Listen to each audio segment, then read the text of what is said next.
La pasada edición de la Feria Vendibérica 2015 contó con la participación de la división de vending de Grupo Azcoyen. El Grupo Azcoyen es referente en el diseño, fabricación y comercialización de soluciones tecnológicas para medios de pago, máquinas expendedoras y sistemas de seguridad y control de accesos. Los profesionales que se acercaron por el stand pudieron conocer, de primera mano, las principales novedades que presenta Azcoyen, destacando sobre todo las pertenecientes a la innovación. Con la aplicación Baton Barista App, el usuario puede personalizar y pedir todo tipo de bebidas calientes directamente desde el smartphone del usuario. Esta aplicación promete incrementar la fidelidad y satisfacción de los consumidores, así como aumentar el número de servicios de café e ingresos para el operador.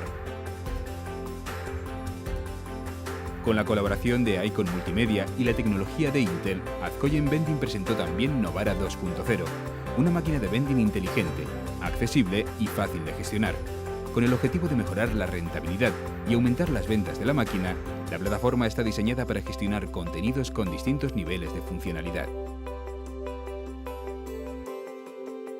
Otra de las novedades presentadas en la feria fue el teclado Touch para máquinas de snacks.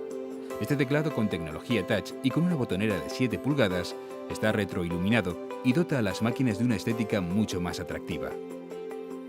Vendibérica 2015 fue el lugar elegido por Azcoyen Vending para presentar el nuevo sistema de extracción por cintas de Azcoyen para máquinas de snack, que permite incrementar en un 15% la capacidad de las latas y botellas, mejorando la autonomía de las máquinas y optimizando la gestión de rutas.